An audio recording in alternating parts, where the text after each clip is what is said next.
أعزائنا المهتمين والمتابعين لأخبار المجلس المصري للمحليات، يشرفنا ويشرف لجنة الإعلام أن تنقل لحضراتكم رؤية رؤساء الأحزاب والتكتلات والائتلافات المنظمة تحت مظلة المجلس المصري للمحليات.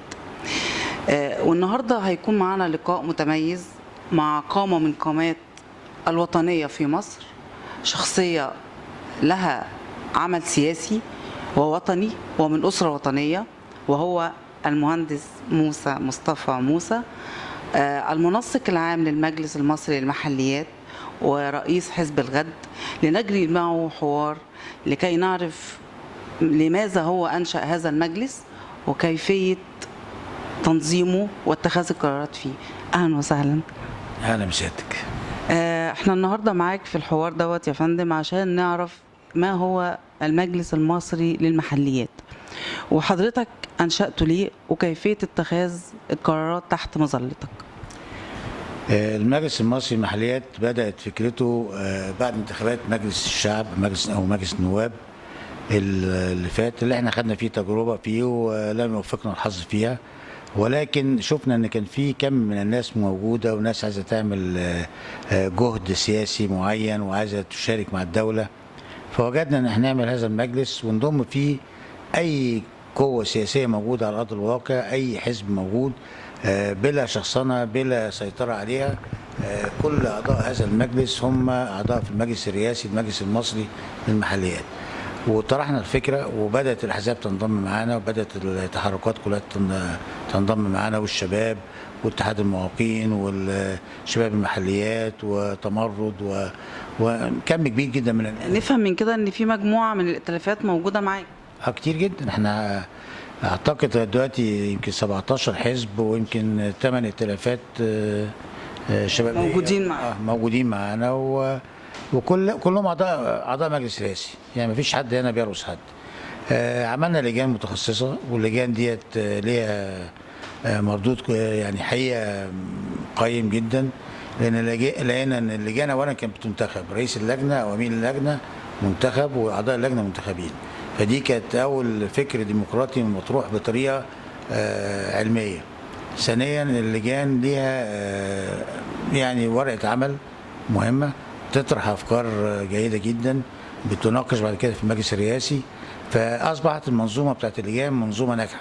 في لجنه الشباب ولجنه المعاقين ولجنه التنظيم ولجنه التنمويه ولجان كتيره. لجان من خلال المجلس يعني. بالظبط، موجوده كل اللجان ديت، واللجان ديت كل لجنه بتجتمع في مواعيدها وجداولها، وبعد ما بتجتمع بتعمل التقارير بتاعتها. هذه التقارير ترفع للمنسق العام اللي هو بيطرحها على المجلس الرئاسي بعد كده في كل اجتماع اللي هو يوم الاربعاء الاجتماع الاسبوعي. ممكن اعرف من حضرتك لما عملت دعوه للاحزاب تنضم معاك والائتلافات او بعض الائتلافات، هل كان في سرعه استجابه منهم ولا كان في تردد بالنسبه لان انت ده حاجه جديده على المجتمع المصري؟ المجلس المصري للمحليات طول عمرنا نعرف الانتخابات المحليه عاديه، لكن ده حاجه جديده والحزب كمان اللي عاملها من خلاله. هل الائتلافات كان فيهم سرعه استجابه؟ طبعا كان في استجابه كبيره جدا. هي ما كانتش الحزب اللي عملها، احنا طرحنا الفكر كمجلس المصري للمحليات، يعني حاجه حياديه منفصله. يعني حزب الغد احد الاطراف، يعني احد الاطراف الاعضاء في المجلس الرئاسي، وبالتالي ده اللي خلى المجلس ده ينجح، ان هو ما بقاش تبع حزب او تبع بالظبط حاجه لوحدها، بالظبط حاجه منفصله، والناس كلها شافت ان في رؤيه كبيره فيها، في عمق في التفكير بتاعها، وخصوصا ان احنا فكرنا كله تنموي اكتر منه انتخابي. الانتخابي طبعا شيء مهم، اللي احنا بنتكلم انتخابات المحليات، المجهود اللي هنعمله ده هيقربنا لاقرب نقطه في الانتخابات والنجاح فيها، ولكن احنا بنتكلم على منظومه فيها 60,000 مرشح تقريبا، بنتكلم في 27 محافظه، بنتكلم في كم رهيب من المراكز، كل محافظه يبقى فيها 2000 و2500 مرشح. طبعا والدستور محدد النسب في كل مركز انتخابي، 25% شباب 25% سيدات. الدستور محدد لها دور، 25% شباب 25% سيدات 50% عمال وفلاحين، وده معناه ان القائمه مثلا ممكن يبقى فيها حوالي 200 واحد، على مستوى المحافظه ممكن يبقى فيها 2000 و2500 واحد، فبالتالي ما تقدريش تاخدي من مركز الى مركز، وفيها شروط في منتهى الصعوبه. وده يتطلب ان يبقى فيه تكاتف من كل الكتل نازله الانتخابات عشان نوصل لمرحله ان يبقى عندنا قائمه وحيده موحده على مستوى الجمهوريه، واحنا نبقى جزء منها كمجلس مصر محليات. يعني لو كان مثلا مرشحين 3000 5000 10000 واحد اللي هم عندهم الامكانيات بالظبط ويكون لهم دور معين، هم دول هيطرحوا وينضموا مع الائتلافات الاخرى اللي هتكون موجوده. احنا من خلال حوارنا معاك عرفنا ان في كذا لجنه موجوده في المجلس المصري للمحليات. عرفنا ان في لجنه تسمى لجنه المشروعات التنمويه، وانا عرفت ان سيادتك رئيس لجنه المشروعات التنمويه. ممكن سيادتك تدينا نبذه بسيطه عن بعض المشروعات المطروحه اللي حضرتك تتمنى انها تتحقق طبعا، وباذن الله سوف تتحقق من خلال المجلس؟ نسمع من حضرتك نبذه كده صغيره. هي الفكره في المشروعات التنمويه كانت تخص في الواقع كم الشباب اللي موجود، اللي هو محتاج يحط نفسه في اطار مختلف في الحياه القادمه. يعني اي شاب منهم محتاج دخول عاليه، محتاج سكن، اللي عايز يتجوز، اللي عايز يبقى له يبقى عنده اولاد، مدارس، خلافه. فكل دي تتطلب امكانيات عاليه جدا. امكانيات النهارده الوظيفه مش موجوده، لا في وظيفه في الدوله ولا ده. هم عايزين الموظفين الدوله لو في وظيفه المرتب مش عالي لا، وموظفين الدوله حتى عايزين يصفوا 3 ارباعهم يعني.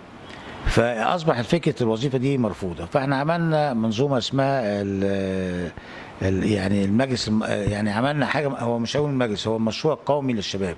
مشروع قومي. هذا المشروع منبثق من المجلس المصري. الفكره في المشروع ان هو بيتعامل على مستوى 25 محافظه اللي ليهم ظهير صحراوي، بيتعامل على مستوى على مرحله 4 سنين. هدفه يبقى فيه 4 مليون شاب هيكون لهم دور بناء في هذه المرحله. قسمناهم على 25 محافظه، لو خدتيها على كل سنه يبقى بتتكلمي على حوالي 20,000 شاب في المحافظه. فيعني بنتكلم على 500,000 شاب في يعني 500 هي 2 مليون شاب. انا مش عارف قلت لك 2 مليون شاب على 4 سنين، يعني كل سنه 500,000 شاب هم اللي 500,000 شاب. فرصه عمل حضرتك كده؟ لا فرصه عمل للشباب. لا، هم 500,000 شاب هيتوزعوا على 25 محافظه بواقع 20,000 واحد في كل محافظه. كل شاب منهم هيبقى له ايه؟ هيبقى له عدد 2 صوبه زراعيه حق انتفاع ليها، مفيش حد اسمها يشتري لا اراضي ولا كلام من ده.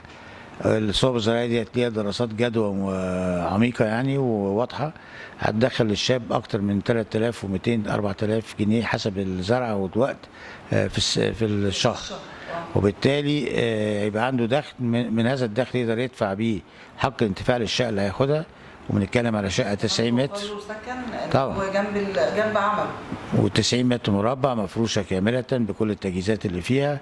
وهيبقى في حق انتفاع يدفع للشقه للبنك، ويحق لهذا الشاب انه يتملك هذه الشقه اي وقت في ال10 سنين بسعر تكلفتها الاساسي، مش بسعر ثمنها السوقي في حينه. يعني لو الشقه دي بقى ثمنها 3 اضعاف 4 اضعاف بعد 5 6 سنين هو ياخدها بالسعر الاساسي بتاعها، لان احنا اعتبرنا البنك مستثمر، فدفعنا البنك عائد حق انتفاع شاري قصاد استثماراته، ولما نيجي ندفع له ثمن الاستثمار ويسيب الشقه. انت كده سيادتك يعتبر بتحل مشكله البطاله.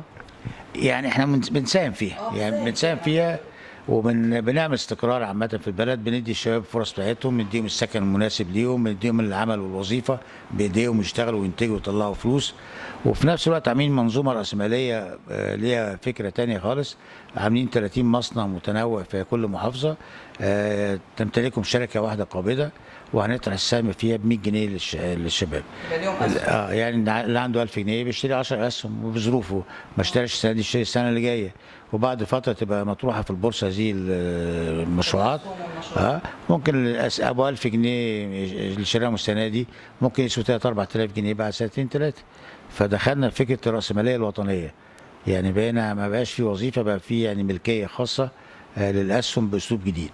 وال 30 مصنع يداروا من شركه قابضه اساسيه، فاذا مصنع خسر الثاني بيكسب وهكذا. ففي توزيع الارباح والنسب بتاع، فدي تدي فرصه عاليه للارباح لهذه الشركات.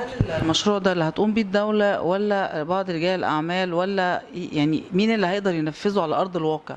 المشروع بصي، ان خدنا الفكره الماليه. البنوك عندها اموال ضخمه جدا بالجنيه المصري لا تستخدم. وبعدين احنا النهارده نقلنا الفكر بتاع المشروع، ما بقاش فيه ملكيه خاصه للشباب، على اساس ما نورطهمش لا في قروض ولا في مدفوعات ولا في التزامات. خلينا الملكيه بتاعت الاراضي في الظهير الصحراوي كلها ملك المحافظات، وبالتالي المحافظه تمتلك الارض والصوب اللي عليها. البنك هيمول المحافظه للصوب، والمحافظه هتسدد هذا القرض بتاع الصوب من خلال حق الانتفاع اللي هتاخده من الشباب من تشغيل الصوب. فوزننا المبلغ اللي بيدفع في حق الانتفاع يتوازى مع المبلغ اللي مقترضاه المحافظه للصوب، وبالتالي بالظبط اعلى ولا اقل. يعني لا الصوب بتدي اعلى بس ما يبقاش يعني متناسقين في نفس جزء من هذا المبلغ بيروح للمحافظه عشان المحافظه تسدد بيه القرض اللي هي واخداه. الجزء الاخر من هذه الصوب والدخل بتاعها بيروح للبنوك عشان تدفع حق الانتفاع بتاع الشقه. فاصبح حق انتفاع الصوبه وحق انتفاع الشقه مدفوع منين؟ من دخل الصوبه. يفضل كمان له في الاخر اكتر من 2200 جنيه اضافي.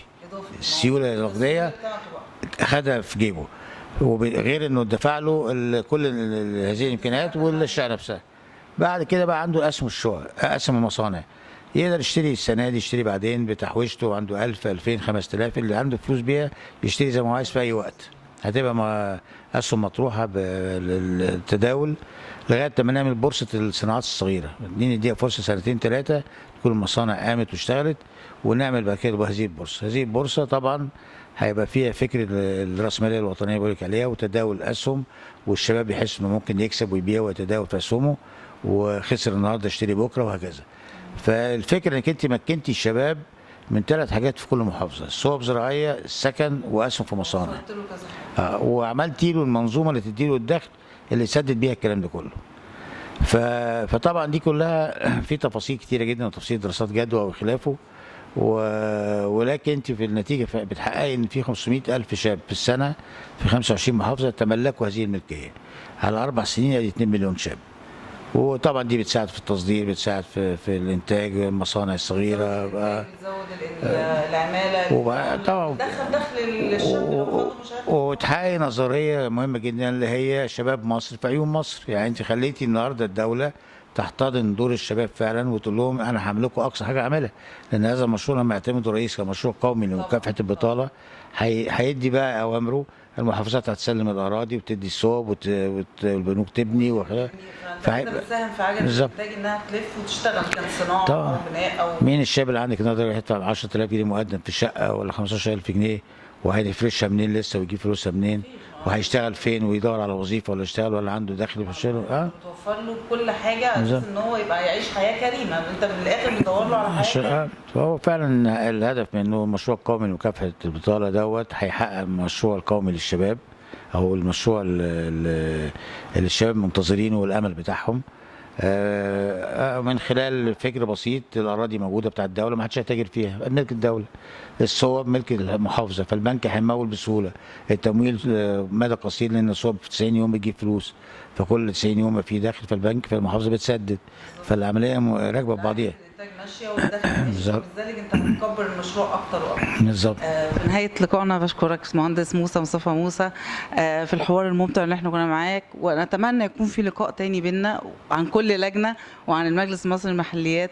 وبشكركم سياده المتابعين والمهتمين باخبار المجلس المصري. انتظرونا مع كيانات وائتلافات ورؤساء احزاب وحوارات ممتعه وشيقه. وشكرا.